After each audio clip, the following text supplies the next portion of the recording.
Okay, so that should come up in a second, hopefully. And let's go onto here and see. That looks good. Yo, Think, let's go. How you going, mate? Yo! Who's that? It's Think with 2 Ks.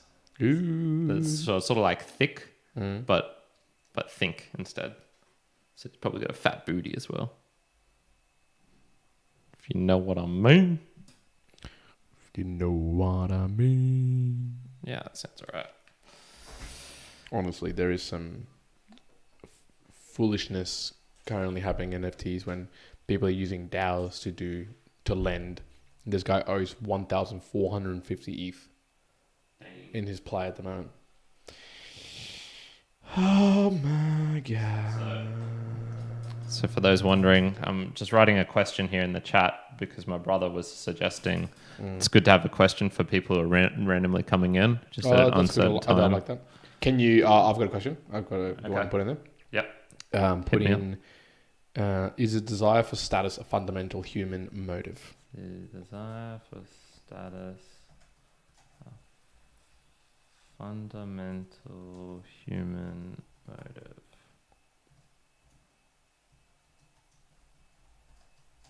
To ponder whilst we chat.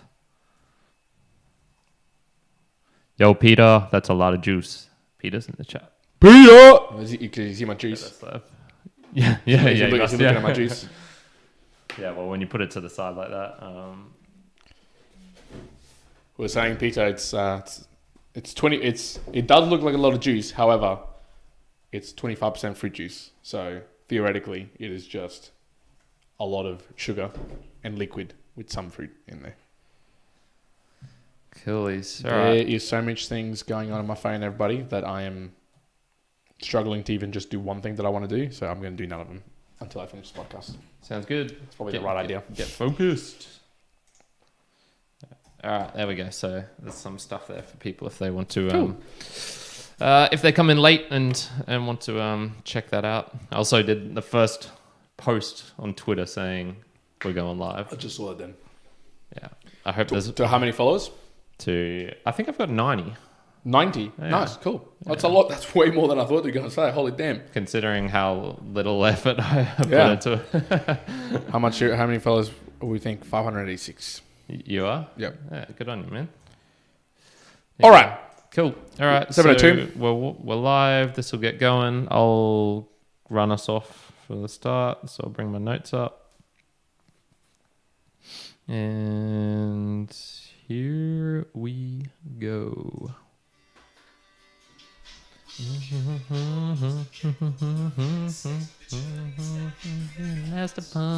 Hey, welcome everyone to Do you like that intro? another Mere Mortals session. A musing session. There's a live one. You'll be able to distinguish it with the new intro music that we have. So Yeah, it was that's a by good point.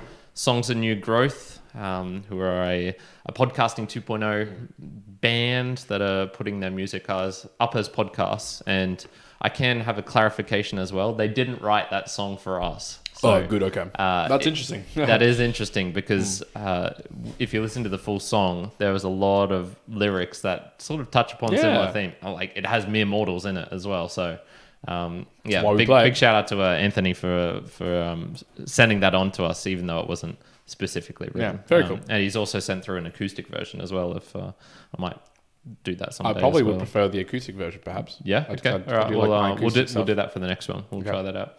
So today's session, we're going to be talking about status. Status. We talked about this a little while ago during our meandering session. One of them, yeah. It must have been last week's. So the one that got released 2 days ago was there was a lot of talk about status, and that was because I was pondering it because I read about it in the book The Social Leap by William von Heppel. Oh man, you're on top of it. Woohoo! Killing it. I don't know how to remember that. And in particular, I was noticing like I haven't thought about it a lot in my own life, and yet I've got this sort of dichotomy at the moment, which is I'm single and I'm looking to mingle, and status. You hearing that, the immortal lights out there? That's it. And status is important. Peter's Peter the Slav, he's thinking about it. And then but I don't like playing status games particularly because I don't even think about it. Yet it is pretty important to the sexual marketplace. So that was sort of just my thoughts, and then was like, okay, we'll talk about status. We'll get into it and separate topic. Yeah. So probably this is one of the ones where we should do a little bit of a definition. A definition, yep. Yeah. So let me mark that as well. And I haven't prepped this. Apologies, people. So I'll bring that up as soon as I can. If you had to guess one, what do you think status would be defined as? I would say that it's a subcategory of like a rank, like a human ranking to respect and reputation. Okay. So it's like within the grouping of how you'd put the hierarchy of respect or the reputation of any group, and then there'd be a status within there, because the status has to be, and we can get into it a little bit. The status has to be, it could be objective, but that perspective as well is going to be within a particular grouping, and so that grouping is going to be the hierarchy of that group. Gotcha. Okay. So the couple of things I've got here is relative social or professional position, i.e. your standing. That one's related to more like informational one. So social status in particular. So it might even be worth just distinguishing that, because the other type of status is like the position or relative like movement of something, i.e. like what's the status on that report one. That's not the status. Not what we're talking about. Not the status we're talking about. So is the level of social value a person is considered to hold. More specifically, it refers to a relative level of respect, honor, assumed competence, and deference accorded to people, groups, organizations in a society. Dang. What does Merriam-Webster say? A position or rank. Another one, an accepted official position, especially in a social group. Okay. Yeah. So I'm saying something like ranking within a social group, and so being super clear, it's within a group to grouping. But you can have differences, I think, a little bit as well to the status, but we'll probably get into that. Yeah. What's probably our kickoff question? Do you want to use the one I posted in the comment? Yeah, that's as good a place as any. That one, I found it through... So you will be happy with me, Kyrin, and me more lights. I actually did some research to this one. Yes. My research actually wasn't that fantastic, but this particular one is desire for status, a fundamental human motive. Is actually a journal paper that was done by a group, and basically they just collated a lot of other papers and information to try and derive the answer. I think that the summary basically was that they didn't really answer this particular question. Yeah. But I just thought, that was an interesting question to talk about. Is status fundamental as a human? As in, if you were born, like, no matter where you are, no matter who you are, there's always going to be a fundamental need for status to be at play.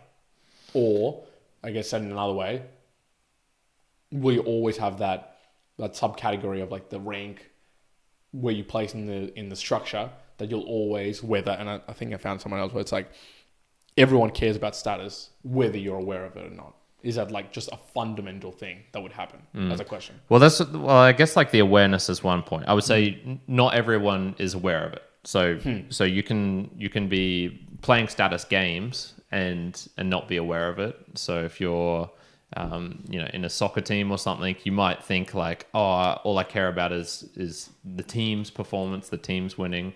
Yet you could still be jockeying to try and get the leadership position, being the captain or the vice captain, and not have it like front of mind. I'd also say the same thing with basically any sort of game, competition, sport, group of any sort, even amongst, if there's a bunch of sort of like homeless people under a bridge, I imagine there would still be enough interactions between them that, that's the crazy guy, or he's the leader, he's the one you don't want to mess with, or maybe, this is the guy you get turned to when you're really in trouble because he is more generous and will always have like some spare food or something. Yeah, so would you say that, yes, the answer to that question is like, yes, it is fundamentally, like all human beings are going to be drawn to playing some sort of status game. Yeah. I'm just, I'm trying to think of a situation where you might not have that. The only thing I could think of is maybe, if you're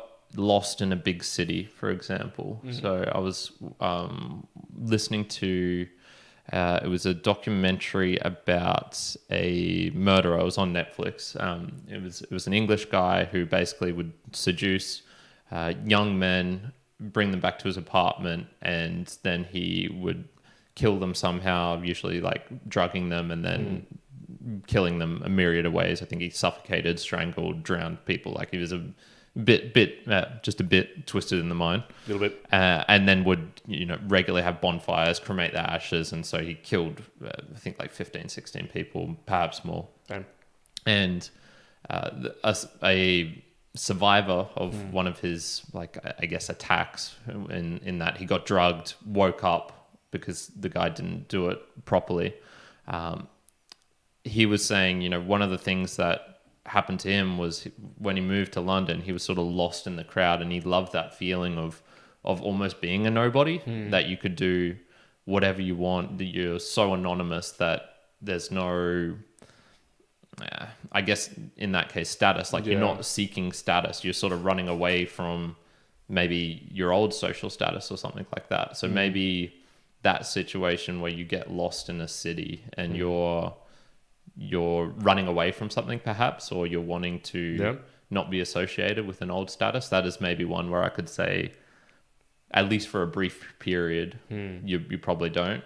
But then afterwards, I think everyone sort of tends to gravitate towards wanting to be the top of something or be the best of something. Well, and I think or worrying about your I think status. And that's what I was going to be clear about. It's the fundamental desire around status as a human motive.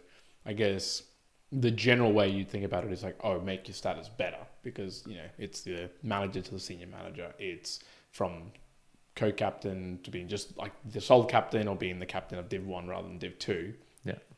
But you could go the other way. Like you could forcibly decrease your status. Now, I don't know many people who might do that, but as you say, like you might be a famous actor who actually doesn't want that life anymore, wants to decrease status. So you can do. Keanu Reeves, you could So I guess I'm saying the fundamental human motive of like caring about your status. So, because even in that particular example of being able to lose yourself, that's still caring perhaps about your status.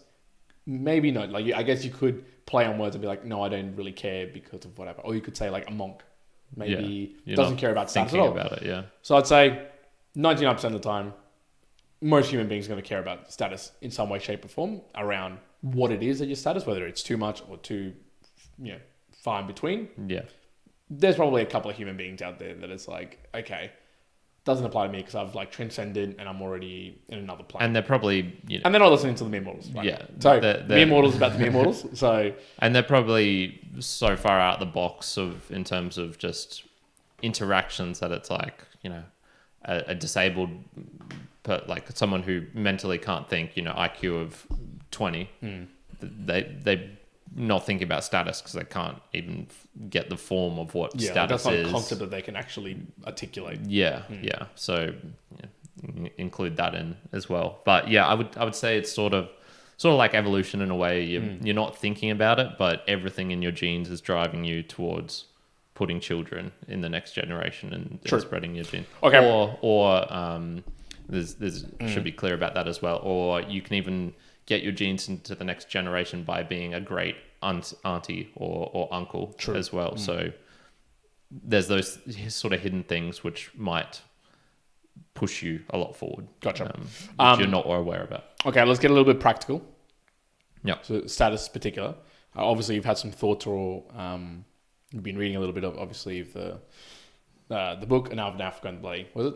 The Social Leap. Social Leap. I was thinking like the Great Leap, but I'm like, that's not like the China thing. Social Leap. So did you think through of what are some things where you could improve your status in a positive way, let's say, not the normal materialistic style? Yeah. So that I think that's the big point that I really took from this was you can have status through a varied of, I'm just going to call them games, because I think that's the best way to think about these sorts of things. Like, not take them too seriously. There's a bit of lightheartedness to them. So I would say there's so many games you can play. You can play the CEO, corporate hierarchy ladder. You can definitely play the material status. That's the one everyone knows. Looks like that's the easiest one. It's like keeping up with the Joneses. Yeah. Check out the thumbnail that I put up of one. what did we put there? That's what I look. Yeah, that's why it's one all the time. Look at this gold chain around his neck. So that's the Gucci handbag. That's the whatever glasses. Obviously, I'm not good at this because Dolce & Gabbana glasses, Dior, the Lamborghini key ring that I put on your hands. It was a lot of detail in that thumbnail. It was good. It was a lot of detail. A bit one, and so there's that one obviously, but then there's the most well connected person. There's the best in a certain category. And the fittest person, the strongest person, the fattest person. Yeah, the funniest person, the coolest person. You can think of an adjective and you can put that. Well, again, and it's like back to the status. It's like think of a category, rank it, and the movement within that is the status that you are within that category or that group that you want to move around. Yeah. So then I thought, okay, what games do you want to play? Do I want to play? It's essentially comes down to that, and then also. With which people do I want to play? So what we were just saying then, the coolest person. Well, there can only be one coolest person in the whole world, but maybe you just want to be the coolest person in your city or in your friend group, for example. And those are much more achievable than trying to be the coolest person. Yeah. What's the Steve McQueen? He's probably like... It's going to be hard to beat him, for example. He might have some competitors with maybe like Elvis or something. But coolest person out. Steve McQueen. Us mere mortals. I don't know who I would say the coolest person is, to be honest. Yeah, that's like a general one. I barely know nothing about. Yeah, about I wouldn't him, really. But to be honest, I wouldn't know who to put that. That was sort of the perception back in I believe the 70s or 80s, something like that. Steve McQueen. Yeah, he's a cool one. I know. Yeah, I know who Steve McQueen is, but it's like. I guess I don't know. Yeah. Exactly same. Anywho, so I was sort of thinking like, okay, well, in my daily life, I've sort of gotten to this point now without really thinking about it too much, or at least not in the last couple of years. Maybe I cared about it a bit more a couple of years ago. Sure. But let's just narrow it down to Kyrin now, and in particular, obviously, my sort of like trying to solve my dilemma, which is the sexual status as well. Yep. So, which incorporates different games. You can incorporate, like you're saying, sexual status. I think plays on different games because you could have some that bring it to do with materialistic things as well, and so it's kind of like that game gets played together. Others could be a fitness status or something else. So it does have a bit of a blending to it as well. Yeah. So there's you don't want to be the crappest in your friend group. For example, the friend no one really wants you to be there. You're still somehow in it, but people don't invite you to things, or maybe you're like the butt of all jokes and stuff. And so like you're the super lowest status, and that's just bad feelings, and you probably don't want to be there. So, am I in our friend group? Probably not. Easily. There was a lot of shitting going on in the other night, but we were all giving each other shit. It was pretty back and forth. Yeah. So my thoughts were, okay, what games do I want to play, and who do I want to play with them, play them with, and who do I actually want to impress? So then I was sort of narrowing. I was like, okay, that means I can narrow it down. So do I need to be the most famous? No, because I don't care about the broad masses. I care about maybe women, girls, if you want to call them that, in the age range of 18 to 20 something, which is what would be my sort of like partner's age.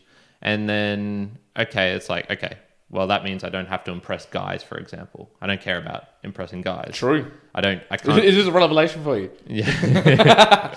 Damn. I can't. Mere mortalites. I can't think, you could maybe say like, impress a chick's guy friends and I get what you're saying. And then... Fair. And then if they kind of like, cool, I'll get with the girls, guys. I'll get with the guy. I'll sleep with him and first. Then I'll be able to get with the girl. yeah. That's my in. And we joke, but in some of the game world, that's what people were suggesting, that not sleeping with the dude, but like making best friends with the guy who already has is friends with the girls, or making friends with gay guys, or being like a little bit ambiguous. so that he thinks like maybe I can get in with fair. And then you've got access to it's like all of the gay guys' hot chick friends who they I get that mentality. Okay, so we joke, but there's many strategies out there. There's many strategies for status. Choose your own path. Choose your own adventure. Those games I don't want to play. Okay. So that thankfully cuts out a lot of stuff. Sure. I don't need to be like the most alpha, aggressive, blah blah blah. Because in terms of like the material world as well, in terms of like actually living day-to-day sustenance, that's pretty much sorted for me, at least for the moment. And so I don't need to play those games as well, which is, making sure I have enough status so that I can earn a decent income. Well, thankfully, I don't need to be in that stage. So, basically, I've like narrowed it down in certain ways, and so I have a bunch of thoughts, but of how I could perhaps show these. But I think I'll leave them towards the end because I've got some other questions. I'll ask you a question and the listeners as well. What type of status are you not impressed by? So what are some things where you yourself are not impressed, which other people might say is like, oh, that's super high status, and you're like, that doesn't impress me. Like I'm not overly I guess impressed by that. I think and I guess maybe it's specific, I would say, is the status or the conversation that might come into the group of partying.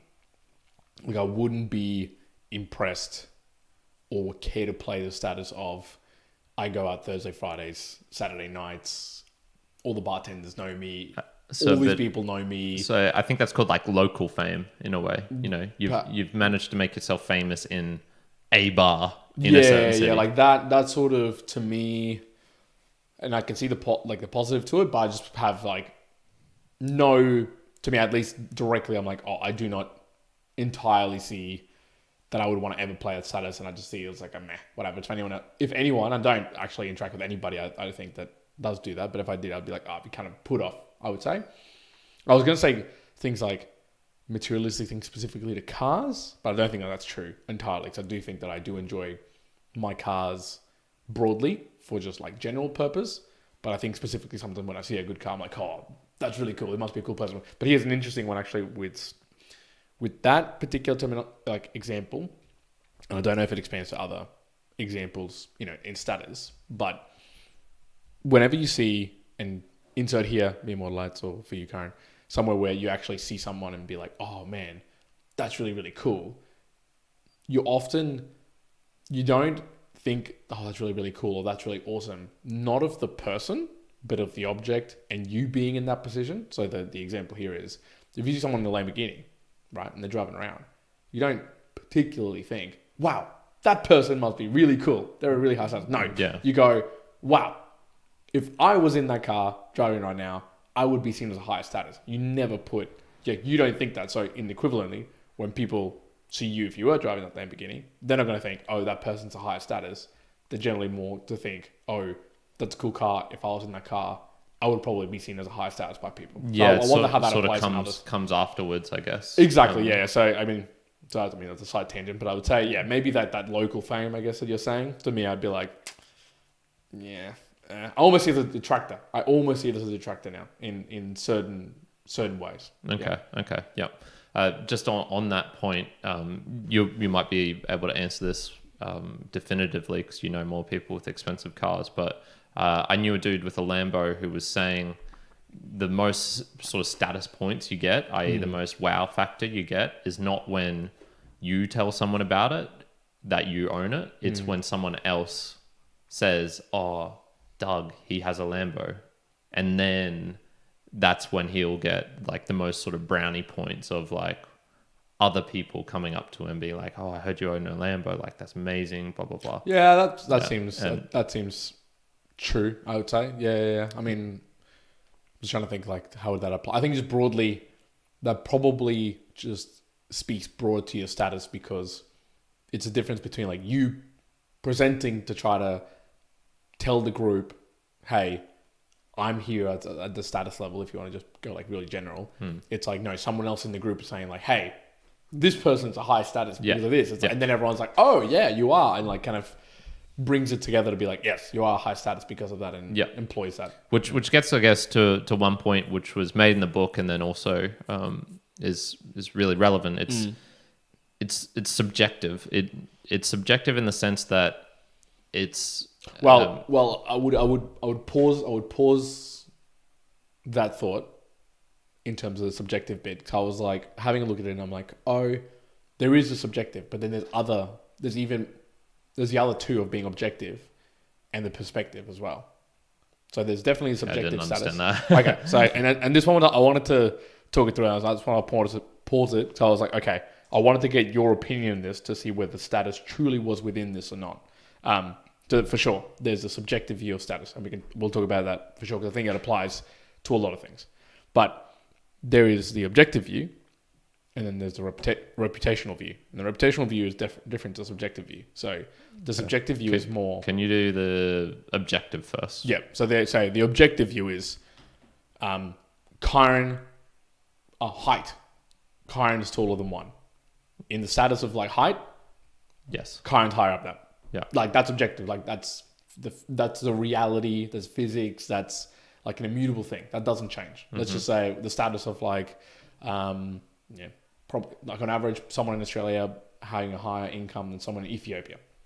That is like, that is not subjective. That's not like you say this and that's the status, me saying that's the status, the government saying it's like, no, that is just no one's going to change that particular view. Yeah. So you can have status that is just completely against like numbers, facts.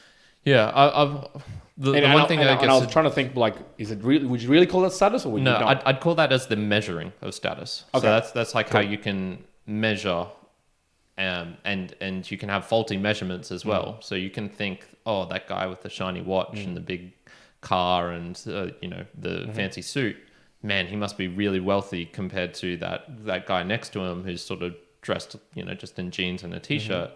But what you don't realize is that guy's a Bitcoin billionaire in the jeans and t-shirt, and he's just not showing it. So even though you're measuring the status, so let's say that's probably the faulty, I guess. Yeah. Cool. Okay, good. Now this one's the one where I read this and I was like, okay, how do I pass this? So yes, the subjective view. So the subjective view is what you yourself think of your status in the group, right? So go with me now, because you could be like, oh, it's my subjective view, it's your subjective view. Here, we're talking like subjective view is you're saying, I think in this group of friends, like you're saying, a group of 8 people, I'm probably in the third, right? And that's your subjective view based on your views, your ideas, and everything else. But then the different view, I guess, was the reputational one.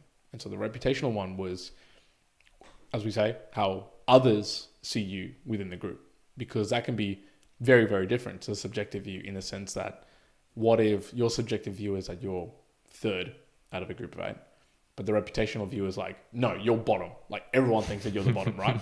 Now, there's different statuses there, because you could still believe subjectively that your status is third, and reputationally it's lower. Now, which is a true status, right? I think the answer there is, well, it's probably both. There is some correctness, because if your subjective view is that you're third, well, I guess that's true in your world, in your eyes. But if reputationally it's somewhere else, then that's also true. It's just what lens you're looking at it. And to try to confuse this even more in this conversation, I tried to add, and this is from the article, was just talking about, is a desire for status a fundamental human motive? And there was lots of things. One piece I did take up is that status, there has to be an aspect of the universality of it. So the desire for status must operate and extend over many types of cultures, genders, ages, and personalities, to the point that if, say, you're doing a subjective, you're subjectively putting a status, but there isn't any universality to it. Like it isn't actually comparable to anybody across around you, like no culture, age, gender. So let's just say you're putting a status on subjectively that... Well, like train modeling, for example. I'm sure there's specific train models for like, the B25 engine or something like that. And There's people who know, you know, they have their own train model sets specifically designed for this particular one, and they'll be like, man, Steve, he's the one, you know, he's got the biggest range of them, he's got the best setup in his mum's basement, etc., etc., etc.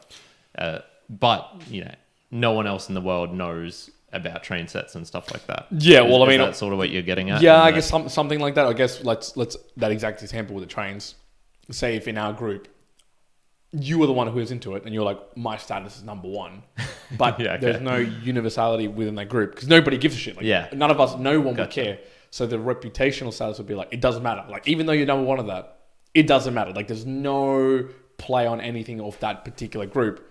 And so that's why I was like, when you said that, I was like, oh, I wanted to check with you whether you would say, like, you know, subjective view has one status, reputational view has another status, because you could still really care about the subjective sense. Like, you are number one at this train stop, and you're going to make sure that you are.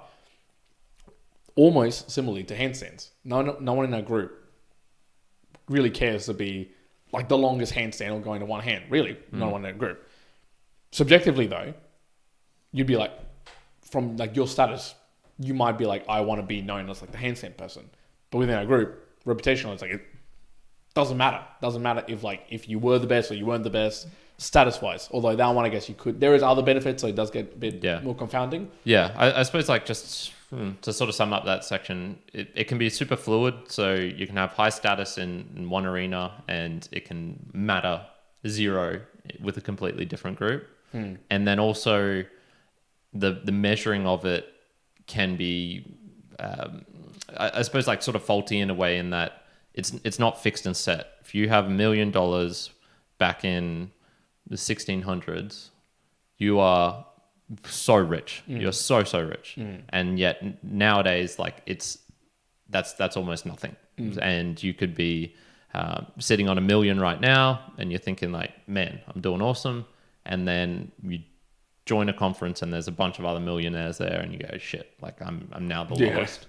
So it's definitely one. It's so context dependent on the people you're with, I guess, and that's what you're sort of getting at as to why it's super subjective. All right, cool. Let's do some boosts. I'll do some of the comments that people have written, and let's talk about them. Yep, let's do that. So Peter says, in answer to the question, yes, it's short. It's about as fundamental as the evolutionary need to reproduce. Since reproduction is very costly for female in a species, having a predetermined pecking order helps females decide a mate's fitness. So it's 100%. It's a real easy way of determining if someone is fit evolutionary speaking. And Correct. This is how you can game the system. And this is why if you cut off a peacock's tail, it's the same peacock. It's the same bird. In essence, you've actually made it more fit to survive because it doesn't have this stupid fucking tail, which a tiger's going to see and then be like, oh, I'm going to eat that bird. Yet now it can't show that to the peahens, and so it's stuffed. And so there's all sorts of studies of like lengthening and shortening tails of birds, and it has such a huge difference on them. So, and then the other one, just specifically for like that terminology, I don't know if you've seen much of. Normally, I feel like in every single David Attenborough documentary, they always show the mating or the dance patterns of birds. And the whole thing is it's the status there of if they don't know how to dance, it's like they don't get the date and the mate basically. So it's like status runs pretty broadly even through like most of animals as well, like through nature. All right, lesson learned. David Attenborough. I'm going to learn how to dance. That's exactly what he's saying. He also says, it also helps males determining our relative position without having to actually physically fight every single other male and potentially get injured and die. Peter is well versed on his evolution. He is indeed. He asked, you guys both read the lobster chapter in Peterson's book, right? I did. The first one, 12 Rules for Life. I definitely did. Oh God, free Peter dating tip. Flashy designer sunglasses equals huge red flag. Is that for me? Like, as in, if a girl has it, I should be. That's an interesting, actually. Red flagging, I don't know. I think if in a guy, huge red flag. On a girl, I don't know. Depends. If it's showy, I think maybe red flag. If it's subdued, but could be expensive, That's fine. Gotcha. So for all the guys out there who have hot girls as friends, don't wear flashy sunglasses, or one won't sleep with you to get with your friends. So just be aware of that. And then Dean says from the question earlier, someone's ego in relation to their occupation. So I guess that was in reference to what status doesn't impress you. So someone's ego in relation to their occupation. That's a good one. I'll quickly go on mine before we go to the... No? Leave it for legs. I think that's a good way to finish it. All right, gotcha. Boostagram Lounge. Boostagram Lounge. All right, we've got a couple this week, which is really nice. Good to see. Obviously, some familiar faces. Some new faces, too. So, Petar the Slav. He sent through 2,222 sats. It's raw ducks. Quack, quack, quack. Quack, quack, quack. Indeed. Through Fountain, he said, just keep doing what you're doing. Thank you, Peter. So I appreciate that, Peter. We've got to get better at our marketing still, but do appreciate that. I've got plans. I've got big plans. Big plans. Now, the other one is signs of new growth. Age and experience has helped me get better at inoculating myself against a terrible affliction known as people please-itis. And he sends 3,333 sats using Fountain. I do agree that just time as well, just like time and being alive also inoculates you to having to be a pleaser of people all the time. I used to worry a lot about that as a kid, like being friendly to everyone, and part of that was actually even just physical. I was weak and scrawny, so being friendly to everyone goes back to status as well. Like, you want to be liked. You want to be like a person that's like not at the bottom of the most unliked people. Yeah, I'm not sure I wanted to be liked. I just didn't want to be disliked. So I think there can be a difference between those two, but yeah, it's good observation there, Peter. Now, that was signs of new growth. Signs of new growth, yes. Now, this one is from user 11689866669119320. Nailed it. Thank you from an old school podcaster and a brand new Podcasting 2.0 fan. This is my first boost, and I appreciate the conversation. 300 sats sent using Fountain. Yes. That is very cool to see. Very cool. Very, very cool to see. And I've got one from killyourfm. Yeah. They say, okay, you get a second boost. This interview is already superb. So that... sats sent by Fountain. I'm assuming that's with... So I'm going to bring this up right here. So I've brought up the spreadsheet from Satoshi Stream. Very much thank you for those guys. And I can see... that was where that first one came in from user 1169 blah blah blah blah blah. That was about 6 minutes in, and I don't know how they changed their name. Maybe they decided to change it a couple of minutes later, 2 minutes later to be exact. So it was killyourfm. So yeah, I'm guessing that's the same person. Like, it has to be the same person, right? Yeah. Whilst we've got this up here, do you want to do the last boost, last couple of boosts from Peter, and then I'll show you something interesting. Cool. So there's two more. Peter, who sent through 2,222 sats, once again, through Fountain. It would be an honor to be counted amongst your international friends. Oh, Peter. 100% you're counted as the international friend, good sir. We cannot call out enough, and I know he's obviously listening, Peter, that he has been supporting us for quite a while now. Yes. Definitely one of our most dedicated fans, and I would say a good friend to us. And one more for Peter, obviously. 2222 sats and Fountain. He says, got to agree with Kyrin here. Learning another language broadens your perspectives on all kinds of topics. It's not just a second way to communicate. More tools in the toolbox. Peter's got my back. He does have your back. I think a lot of people would have your back on the language piece for sure. And I agree. I agree that knowing another language broadens your perspective on all kinds of topics for sure. But is it top 10? That's it's a top 10. That's the question.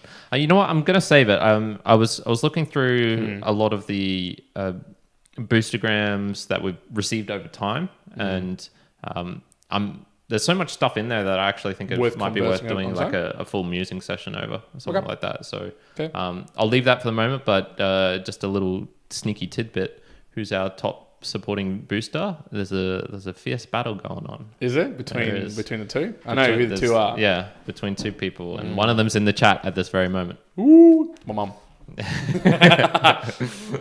Okay, cool. So the one thing I wanted to answer my own question from before, what status games am I not impressed by? we obviously had the ego in the workplace from Dean from Dean K who said that. I agree. I agree. I think I agree with that too. Not to like the complete extent, as in like I'm not horrified when people say it, but I agree that it's probably not a status worth playing. Yeah. Not one that I want to care about. You know what? I would even increase that to people who are infatuated with their own status, no matter what it is. So if you're infatuated with, I'm the most famous celebrity, I'm the top CEO, I'm the like best performing guy, and you're really flaunting it and really showing it. So it's not even that you've reached that position. Yeah. Like I could be impressed by that, but how you behave from that maybe, but that's maybe not the question per se, but just something that's added in. So I was going to say like in general, owning of things, so sort of material, but more in comparing that to doing of things. So you were talking about the Bored Ape Yacht Club just before, before we started the actual audio section, and I'm more impressed by the Bored Ape Yacht Club dude who was selling his thing. So he was creating merch from his owning of it, rather than him owning it. Like I'm really impressed by like, wow, that guy's got some initiative. He owns this thing, but like he was actually doing something with it, not just the status of like I made a good investment and now look at me sort of thing. I'd also put some things like, I appreciate that a PhD conveys 7+ years worth of training and study and things like that, but those things can also be gamed in a way. So you can get a PhD by being a bit of a shit kicker as well, almost. Like you can sort of pass through. So many people I did uni with, and I'm just like, they have the same piece of paper I do. Are we equivalent? I guess if you're looking through that, but goddamn, they did not understand a single fucking thing. There's some differences in the detail. There's some mining engineers out there who, it's a good thing they're in the middle of Queensland and can't fuck up things here in Brisbane. So yeah, it gets to that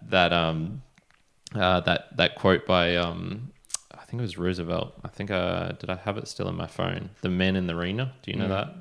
That poem. That poem. Yep. Yeah. Let's see. Did I get rid of it? Yeah, 100% I got rid of it. So very good. Anyway, I mean, look, here's a top tip for the Memo. Just type in the Man in the Arena quote. Go listen. Go read that whole poem. It's a good poem. Yeah. Well, I think it's actually from a speech. So it is. Yeah, it is from a speech. Yeah. Can you imagine that a speech being given like that, dude? What a great speech. Epic. Would be an epic. Yeah. Anywho, that's one area where a couple of areas there where I'm not super impressed by. So I guess I'll get to like what has been my outcome. So there's a lot of talk about status here. What are you going to do about it, Kyrin? And we're all about doing things here. Like I just said, I'm not impressed by the actual having of it. It's the doing of it. And so I've got one which I'm sort of pretty definitive on, two that I'm definitive on, and others which are thoughts, and I want to get your thoughts on them. Okay. So for me, status was about, okay, what are some things? Let's start off with what can I do better than most other people? Like what's I don't want to have fake status. So I don't want to be the guy buying the Rolexes and stuff and being, skint broke, but with the appearance of I want to be the guy in jeans with all the Bitcoin, essentially. So what are things that I can do better than most? Well, handstands are one obvious one. And I think I've already been mentioning how sort of inadvertently I'm getting some brownie points by people like showing attention to me whilst doing them outdoors. Regular thumbs up or clapping or like, that's awesome, guy, or et cetera. And not just from it's like been pretty diverse, so it hasn't it's not coming specifically from one group, so it's not just the sexy guys I'm trying to sleep with. There's also been some sexy girls who are like, I can see their eyes watching as they're going past and things like that. So the A-frame and using that to direct them to the mere mortals, sort of, but also I'm encourage one conversation half of them. I'm one half of them, and then also riding the board in a way to encourage conversation, to get people to talk to me, I guess. So I was in the gym the other day, training, and someone came up to me and were like, "Hey, do you do a podcast?" And I was like, "Shit, I do." They're like, "I saw your A-frame on South Bank." Oh, nice. Yeah, That's super cool. And they were like, "Oh, I was going to talk to you, but you know, you're doing the podcast." And I was like, "Whoa!" very cool. But do you know that person? No. Wow. Do you know that person? Yep. That is super cool. That was super cool. I was like, Dang. there you go. There you go. Out. So like you mentioned the A-frame, I think that will encourage obviously more conversation and interaction. Yeah. So that's one. And also doing it outdoors has already given me some opportunities to like talk to girls whilst handstanding in and around. So even just being physically out there and doing something kind of cool, I think helps.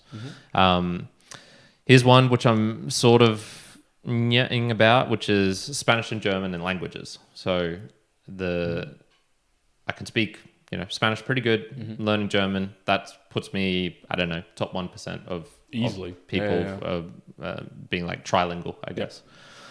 How could I use that?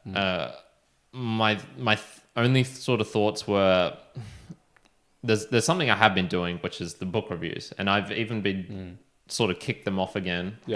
For some Spanish books, but no one knows about them. Like they're not on our website anymore. I don't advertise it to be like I'm doing this stuff, but it's sort of just like it's more for me sort of thing. So it's like, how could I use that for showing status, I guess. Well, I'm not sure. Like I was thinking like maybe I could chat with Spanish podcasters and like start appearing on some of their shows, for example. But in terms of like the sexual selection, the only real use case is with Latinas, to be honest. I mean, the only thing that sparked in my mind is like, you could utilize it or leverage. You could use it as help being like a tutor to teach people Spanish or teach people English. That is true. Know what I mean? Yeah. So you could, obviously, there's people who speak Spanish to help them speak English, or the opposite way. Okay. Teach people Spanish or German in the similar sense. Yeah. Maybe something along those lines. Yeah. Okay. Okay. That's an interesting one. The podcast, I think, possibly showing more enthusiasm about the podcast. So whenever anyone asks, like, what do you do? Like I said, I've been struggling with this for... Yeah, it's a struggle question. For a couple of years now, which is I'm semi-retired. I do the podcast, but it's not a job. I think I might start transitioning to be like, I do a fucking podcast. Like, it's the coolest podcast out. Yeah. I love it. You should check it out. Yeah. And really trying to sell it instead of sort of humming and hawing about it like I have been in the I think past. that's a good point. I need to get better at that too, actually, because I do find myself, when that question gets asked what I do begin with, I do a podcast, and then I do say I also have a day job. And I'm not to, I do enjoy my day job now. It's really great. But I think I could definitely just be like, I do the podcast. Like, that's this thing, and go check it out, and this is what we talk about. So I agree with you for sure. Just being like, yes, and check it out, and this is what it's about. And often, again, the person at the gym, they kind of ask like, oh, so what's the podcast about? And again, I say a couple of things, but I do find every time it's a little bit different. So I always think like, it should be like pretty nailing it every single time. Honing the speech down. Yeah, I could use that. And why would that be a status wise? Well, I think we've got a pretty fucking good podcast, to be honest. I'm now, after sort of 2.5 years and then we're past 2.5 years now. We are past 2.5 years. September 2019 was the first episode. September what? 2019. Yeah. I think the date was the 5th, maybe, or was when the first one was released. We were here before COVID, folks. Yeah, I know. You want to go back and check out our predictions of COVID? Go and do that. Because we were doing that like before COVID was a thing. Yeah. So that's one I'm proud of, and been like, okay, that one I definitely. So that's the other definite one. So the handstand one and the podcast. Those are the two where I'm like, that's where I can start showing a bit more status. And like you said, being a bit more proud about it as well. Now, this is where it's like, are you showing status or you're just saying that you have status? That's where it's like, oh, well, maybe we need to start getting some awards, you know, the podcasting awards or things like that. It's like, I don't know. But this also gets to the point of, you know, something you said earlier, like if you're really passionate and you tell somebody about a podcast and you kind of show that through, it could be more likely that person in another group setting will be like, oh, by the way, this is Kyrin and he runs this podcast. You should check that out. And in a similar sense, now that reputational is like much better than you ever saying like, hey, this is like what I have, sort of thing. That actually happened to me at a crypto event. Oh, really? Yeah. The lady I was talking with, she sold the podcast hard to this girl I was talking with. Wow. And so hard that I was like uncomfortable being like, look, it's a good podcast, but like she was selling it as if it was the best thing ever. Why she wanted to do that, I don't know. Maybe she liked me. Maybe she saw that I maybe had some sexual interest in the girl and was like trying to hook me up, you know, being a crypto buddy friend. Wow, amazing. I'll tell you more about that off air because there's some other things going on there. It was kind of funny. Okay. And then the last one was the books. So I'm wondering like how I'm probably more well read than most people. So what would be another way of utilizing that? So along with the podcast, and you could actually put this for any of the things I'm good at, is creating a community, like an in-person community in particular. Because I don't strive in the online setting. I don't want to spend all my time online. I'd rather be meeting people face to face. So, you know, should I create a book club? Should I try and restart that Brisbane podcasters group that was going on? You know, something that just like jumped in my mind. I was like, I'm wondering how this could work. But something like, and this is just, I'm throwing whatever's coming to my mind and putting it out my mouth. Could be garbage. Where you could tie it in with the podcast where you're doing the book reviews, in the sense that you could get a group of 10, 20 people in real life, right? And be like, okay, I'm going to be reading this particular book, or just going like out to lots of people like, hey, I'm reading this book and I'm going to do a book review. Like, if anyone's actually read it already, let's get together, like 10 of us, and actually chat about it. And then you could leverage even that conversation in your book review as well and be like, I saw this, but actually, like, I talked to this other person who didn't see it this way and they saw this, blah, blah, blah, blah, blah. Yeah. So, Yeah. So there's a couple of things there. Another one would be remembering quotes and exact details. Like, even just, once again, this is getting more towards like, I'm showing it. I don't like that. Nah, I think that's shit. Yeah. Which is why I don't do it. Tai Lopez style, where it's like you're verbatim saying like, oh, like... Is that what he does? Oh, dude. Dude, have you not seen this? Man, can you pull this up? I suppose I could, yeah. Oh, please pull up like put like Tai Lopez referencing books. I'm sure that would come up on YouTube. But for those people, like, if for some reason we can't get this up or it takes too long, Tai Lopez will like speak for like 3 minutes, I would say. And in that time, reference like 10 times a book. And he'd be like, oh, like it said in this book, you must not do this by this person. And then he'll reference another thing and another thing. And it's impressive. But for me, at least it feels like it takes it away in some regard. Yeah. I'm not sure I'll be able to get that exactly what you're wanting. Yeah, okay. I mean, try play like one for like a minute. Like that random one where he's in front of the garage stuff. one? Yeah, just put that one. Just to see if it's... Here in my garage, just bought this new Lamborghini here. Fun to drive up here in the Hollywood Hills. If not, then that's But you know what I like a lot more than materialistic things? Here we go. Knowledge. In fact, I'm a lot more proud of these 7 new bookshelves that I had to get installed to hold 2,000 new books that I bought.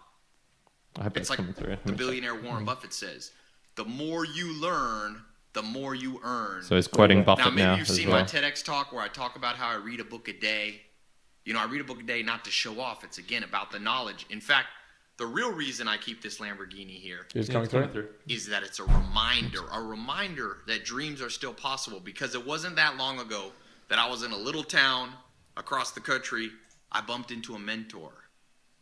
Again, it's not just about money. It's about the good life, health, wealth, love, and happiness. They taught me 3 things that are too good to be true. I'm not promising you that. Think if you my iPhone. Anyway, that's right. You get the impression there. But anyways, there was at least a particular video that I saw him, and it was like quote after quote after quote after quote, and I was like, oh, look, fine. I understand that it could be like that, but to be honest, that's not a status I would want to play. But I was going to say, maybe getting like really crystal clear on the books you do read, and like the summary or really exactly what you think about it, or like your own abbreviated version, like little quickly, maybe that would be really impressive. Like it would be really impressive if, like, what's a book you read like a year ago? I mean, like one of our, like say for me, Man's Search for Meaning. If someone was like, oh, you know, someone started talking about Man's Search for Meaning or asked me about it, and I said something along the lines of... Well, that's the thing. I think you need to bring it up because people don't talk about books much in their day-to-day life. Yeah. Or maybe like in a way for you to be able to summarize a point from a book. Like, oh, actually I read this, and in that, not quoting, not being like, oh, this quote from this. I think that's just idiotic. Not a fan. But more like along the lines of saying like, oh, I read this, and actually the cool concept that they were trying to make is, and explaining it in your own words, and like a really well articulated I think would be super powerful. Well, here's the thing. I used to know the quote from that Roosevelt quote. I'm going to bring it up. We'll go back to it. You used to didn't you used to know this poem off by heart? I did. So that one, and there was another one as well. There was like if by I used to know sort of 6 or 7. And would that have been impressive if I had just been able to do it now? So the man in the arena. What kind of is not the critic who counts, not the man who points out how the strong man stumbles or where the doer of deeds could have done them better. The credit belongs to the man who is actually in the arena, whose face is marred by dust, sweat, and blood, who strives valiantly, who errs, who comes short again and again, because there is no effort without error and shortcoming, but who does actually strive to do the deeds, who knows great enthusiasms, the great devotions, who spends himself in a worthy cause, who at the best knows in the end the triumph of high achievement, and who at the worst, if he fails, at least fails while daring greatly, so that his place shall never be with those cold and timid souls who neither know victory nor defeat. So I used to know that off by heart. Would that have been kind of like a status thing if I could have whipped that out before when I was just talking about it, do you think? I think to some degree, yes. I think to some degree, yeah. So that's sort of like one thing I was like,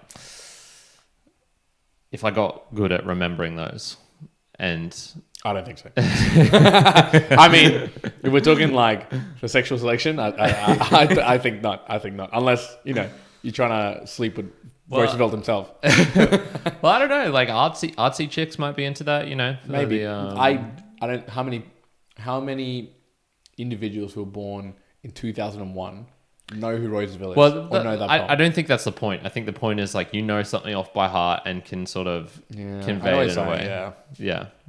Once again, these are all just just learn like whatever the Wiggles song is and just say it out like straight and be like, yeah, I know the Wiggles song.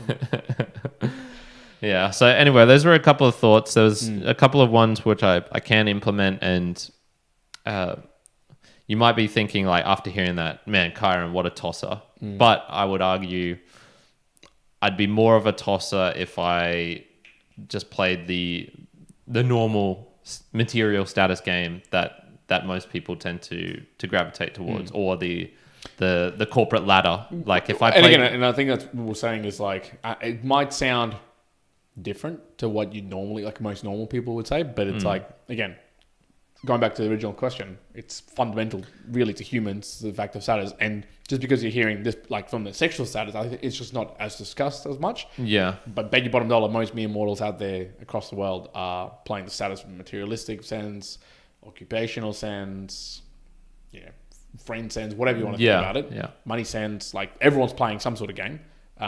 There's just another game, and you got to, if you're not actively doing, like taking actions towards it, then, and you're letting it just sort of you're going to become a mentor. Or a Kyrin. You know, you're going to become one of those two. Who knows? God, Lord knows. Lord knows you don't want to do that. God. So yeah, I think like the topic is interesting to think about because it's kind of like a squirmy thing in a way. It's almost like you don't want to say, oh yeah, I seek out status all the time. Most people would probably, if you said that to someone and you brought it up to the surface, it'd be like, oh, that's kind of gross. Why do you want to do that? What's are you trying to cover for something? You're trying to hide for something. But if you bring it up in the sense like, look, there's always judging going on. You know, people, no judgments. Like, fuck off. No, there's always people judging. And you can either win that game or you can lose that game, and that's fine. But it's not fine being the loser across all games. Yeah, you're not going to have a good time. Yeah, or being like mediocre across all games. You probably do need to select which ones you want to get good at. At least if you have the capacity to think and plan ahead and to strive, I guess. And do something about it. Other than, you know, completely check out of life and go on the dole and et cetera, et cetera. Yeah, I mean, like, it could work through luck, but I guess this is a way to do it that's not through luck. I guess there's actually some actions that you take to enable... Yeah, we didn't even talk about there's so much luck in, you know, a lottery winner, and they suddenly now have high status in a way they didn't have it before. You know, how does that affect them? How does that... Yeah, that's a good point. Like, what happens when you quickly transition from a low status to a high status? Yeah. And I think for the majority, that could be like a really deranging thing. Yeah. Yeah, well, there's so many... You'll hear of people, like, losing friend groups. One, because their friends try and mooch off them too much and it creates resentment. Or then it's like, I'm so much better than all of you now. Like, I need to move away to another group. I run in circles with people who own Lambos, you know, and yet here you are, you know, smoking cigarettes and driving a peasant Mazda. Driving a peasant Mazda. Who needs good wheels, folks? Who needs good wheels? We could probably talk about that, but it'll go for another couple of hours. Is there any more comments in the chat there that we want to address? Brody Smith comes in and says, "Yeah, boys." Oh my God. Brody Smith in the chat. There you go. Status on Pokemon cards. That man's number one in my eyes. So Brody's a friend of ours. And Peter comes in with is a tosser what you call the guy who throws the ball in a cricket match? I actually have no idea where that insult comes from. What a tosser? A tosser is. Well, you Google it. No, tosser is not what you call someone who throws the ball in cricket. That is, well, I guess that's a bowler, or I've never heard that terminology, but I don't know what a tosser comes from. The slang word tosser is recorded in the UK, likely derives from the old slang toss off, an expression for masturbation, which dates back to the 1700s. Dang. A tosser then is someone who masturbates a lot. So I would have guessed that. I would not have said that that's what it... Oh, really? No way. I thought like what a tosser would be like, what an annoying person. No. I knew that. I knew it was the masturbation aspect. Damn. But I was wondering if there was like a connection. Well, Peter was the one who sort of influenced me by saying cricket. So that's all I was thinking about. But yeah, if you call someone a tosser, it's usually, it can be accompanied with a hand gesture of like, oh, what a tosser. Man, I never knew that. There you go. There you go. I'm learning. Mere mortal lights. One's learning. It still happens. Very good. Sometimes. Cool. All right. Well, everyone, thank you for joining to this part of the... once again, we're going these hours. It went over an hour. They're easy to go longer with these ones. But we both enjoy doing it, so it's a fun hour for us on our part. Status wise, I mean, you can show your status by showing how much of a baller you are and Boostagramming us. Exactly. That is a fantastic way of showing status. And check out the musings for next week, where there's going to be a bit of a status competition. I'm going to be showing some like who's ranking amongst our top supporters, and things like that. So you still got a week to get in on it, people. Yeah. Well, I was just going to say, like, you know, does the, you know, Fountain and Customatic and all these allow you to do a Boostagram of a Bitcoin? Of a like, full Bitcoin? Yeah, like not even Satoshi, like not a sat. Just be like, I want to send you guys a Bitcoin boost. Look, if you did that, I think you might win. That should probably be done on chain. The biggest I've seen is, I think maybe a 330,000, something like that. Sat. Podcasting 2.0. Wow. Which is... It's huge. How much is that? That's a couple of $100, getting close to $1,000. So that's a decent amount. I reckon we should just send a million sat boost.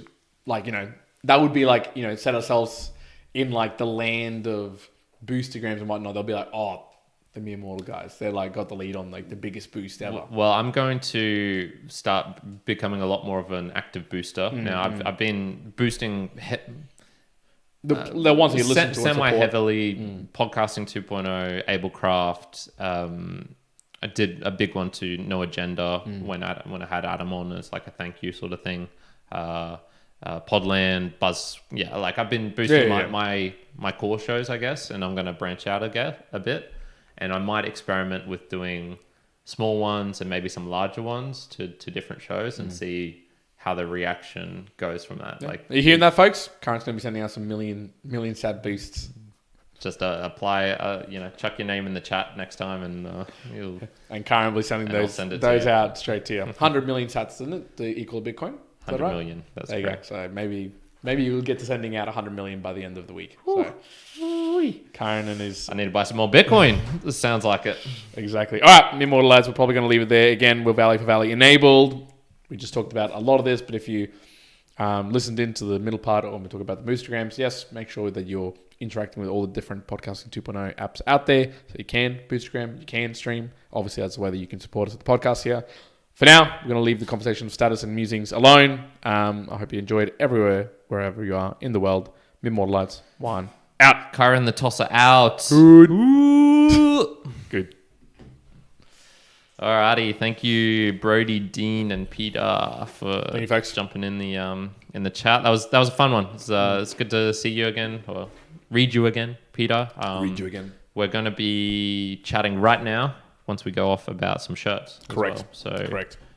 Stay tuned, mate. We've got one coming your way. Thanks for joining. Thanks, guys.